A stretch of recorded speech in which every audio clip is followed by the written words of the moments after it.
Good morning from Kuala Lumpur International Airport. Today I'm flying on Turkish Airlines Boeing 777-300ER to Istanbul. It's been over 2 years since I last flew on Turkish Airlines, and I'm really looking forward to how the airline is in this post-COVID era. So let's get checked in. There weren't any queues at the Turkish check-in counters, and I didn't have to wait long to get checked in. The KLIA terminal looked quiet at this hour, as it's still more than a week to go before the peak travel season. Again, there were hardly any queues at the immigration counters, and I was on my way in no time.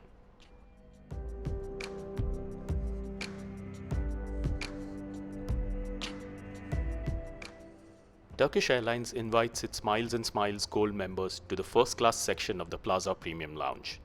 This is a welcome change from the standard Plaza Premium Lounge that other airlines like SQ offer, which gets quite crowded at times. Let's do a quick tour of the Plaza Premium First Lounge at KLIA.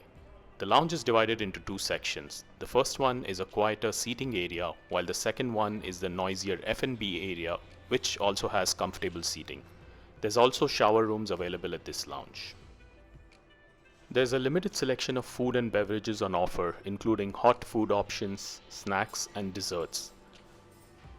There's also the Aero Bar, which offers both alcoholic and non-alcoholic drinks along with hot beverages. The best part about the lounge is the tarmac views it offers. This is the domestic and regional apron of the KLIA main terminal. After a short stay at the lounge, it was time to head to the gate, which is at the KLIA satellite terminal and requires a short 5 to 7 minute bus ride. Although it is a bit inconvenient, I personally enjoy the views of the tarmac it offers. Right, so we are at the KLIA satellite terminal, and my flight today to Istanbul is leaving from gate C17, which looks to me like another 100 meters walk. So we're just about to begin boarding, and I'm heading to the gate now. See you on board.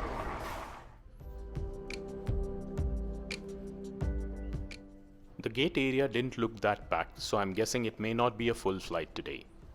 Boarding commenced soon, and I made my way to this 12-year-old Boeing 777-300ER of Turkish Airlines. I'm seated in 12K in the forward economy section just behind business class, which only has 6 rows of seats and feels slightly more exclusive. Anyway, boarding was completed soon, and the nicely made safety video was presented on the IFE screens.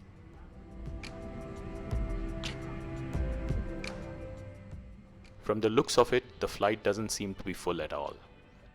We pushed back nearly 30 minutes late, and one by one the massive GE90 engines powered up.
I like this view of the scenery passing by from the downward looking camera on the aircraft.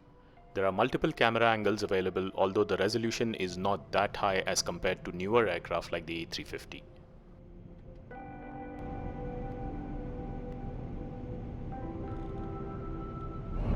So we've taken off from Kuala Lumpur on board TK63 to Istanbul. Our flying time today to Istanbul is going to be roughly about 11 hours, and we have about 10 hours and 45 minutes to go before our landing. The crew has just given out amenity kits and menus for the in-flight service. First, let's do a quick seat review. Turkish Airlines 777-300ERs have a seat pitch of 31 to 32 inches in economy, which is not that great for a long-haul aircraft, although the 9 abreast config means that it is decently wide.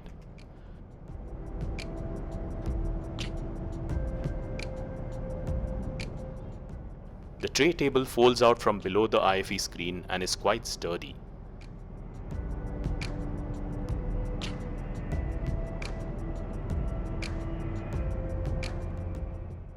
The IFE screen is an 11.3-inch touchscreen that feels a bit dated now.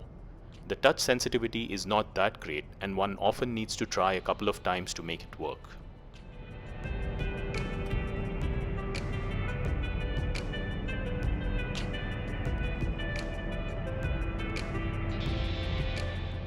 We are currently flying over the Malacca Strait and about to pass over the island of Sumatra.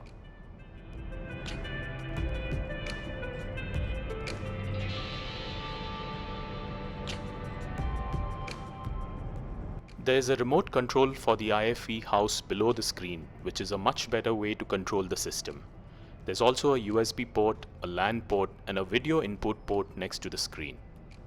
There's also an AC universal socket available below the seats for you to charge your laptop or tablet.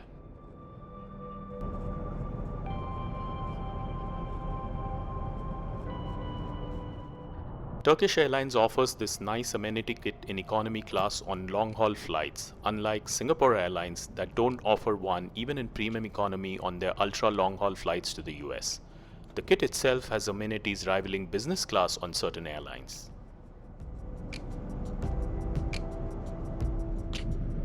Next up is the menu. There are 2 meal services on this flight, breakfast and lunch, with 2 choices offered for each meal.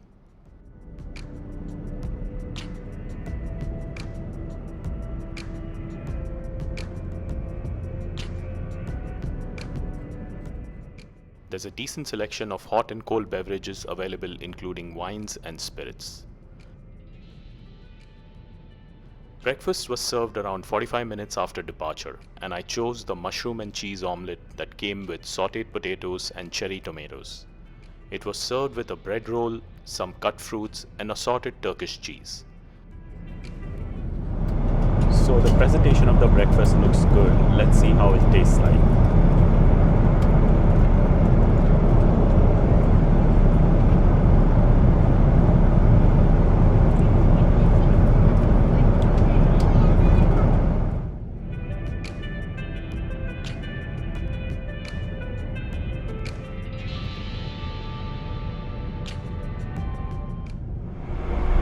It's been about an hour and 20 minutes since our departure from Kuala Lumpur, and we have just under 10 hours to go before our arrival into Istanbul. It's now time for a quick loo review.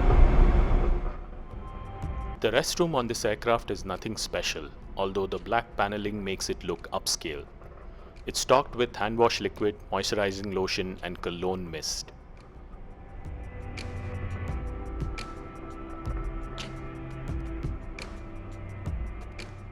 I quite like this foot-operated trash can lid. Very convenient and hygienic.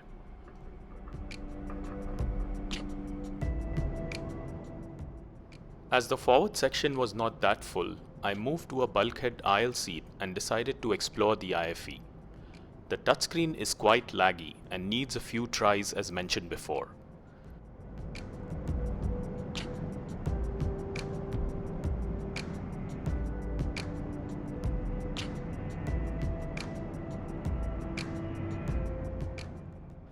Turkish Airlines Planet in-flight entertainment system has a good selection of movies on offer, including the latest releases, Hollywood blockbusters, Turkish as well as world cinema. There's plenty of content to keep you entertained even on long-haul flights.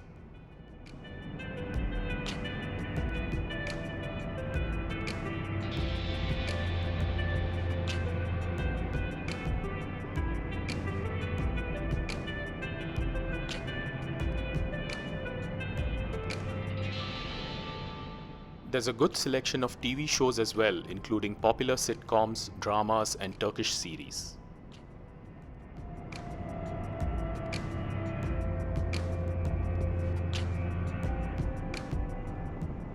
This aircraft has in-flight Wi-Fi connectivity and I decided to give it a try. Unfortunately, I wasn't able to connect to the internet even after trying 3 to 4 times. I finally gave up and decided to watch Dan Brown's Inferno instead, as we were heading to Istanbul after all.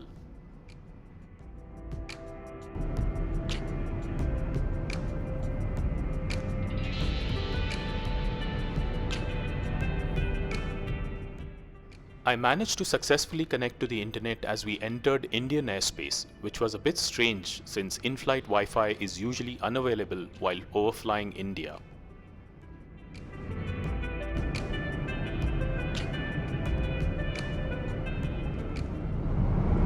So it's been about 4 hours and 20 minutes since our departure from Kuala Lumpur, and we have just crossed past the west coast of India. We're currently cruising over the Arabian Sea. We have just under 7 hours to go before our arrival into Istanbul. I finally managed to get the in-flight Wi-Fi working, and the connectivity and the speed is pretty good. I was able to send and receive WhatsApp messages and even managed to make a couple of WhatsApp calls. Soon we were overflying the UAE and we flew directly over Dubai airport with this clear view of Sharjah out of my window.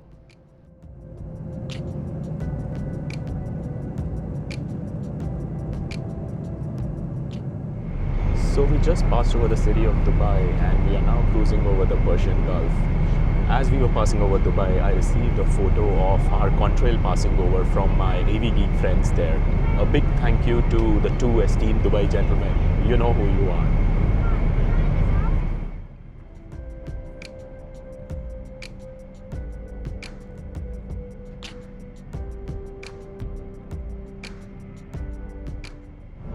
So I have woken up after a short nap of about an hour or so. We're currently flying over Iraq and about to approach the city of Baghdad. We still have about 2 hours and 15 odd minutes to go till our landing in Istanbul. I am really hungry, so I hope that the crew can begin the next meal service pretty soon.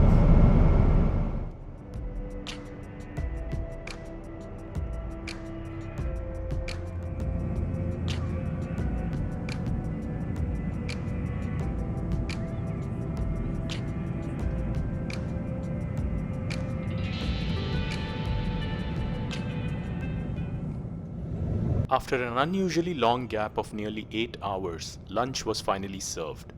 I had chosen the vegetarian option, which consisted of noodles with vegetable oyster sauce, served with a bowl of salad, some hummus, and a mandarin and orange cheesecake. So lunch is finally served after a long wait, but it's well worth it. It's quite nice. I opted for the vegetarian noodles with mushroom. Nice touch, really liked it.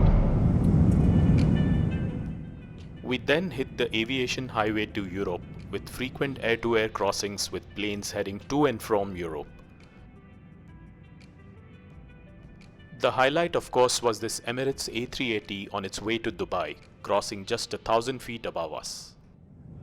We are planning to commence descending within 10 minutes. So, at the moment, weather within the vicinity of destination airport, Istanbul airport, is slightly cloudy, like with the outside temperature plus 9 degrees Celsius.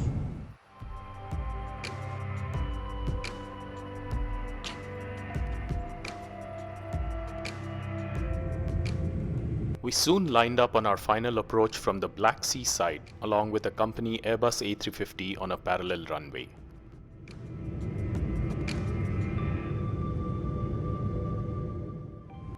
Take a look at this lovely view from the nose gear camera as we come in to land.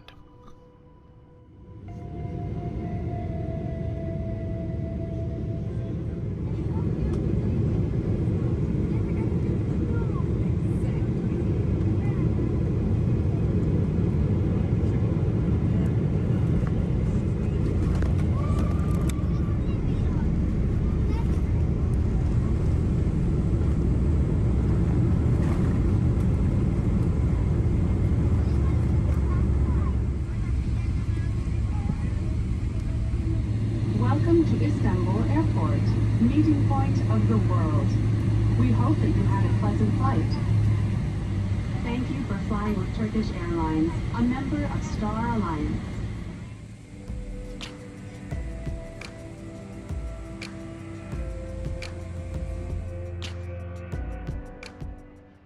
Welcome to Istanbul Airport's massive terminal that looks spectacular both at day and night. The terminal looked pretty quiet at this hour though.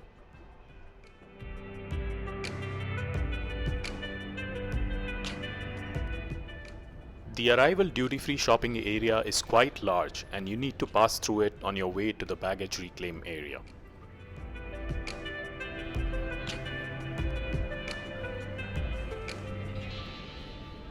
Welcome to Istanbul. It was a long flight, almost 11.5 hours, but we're finally here.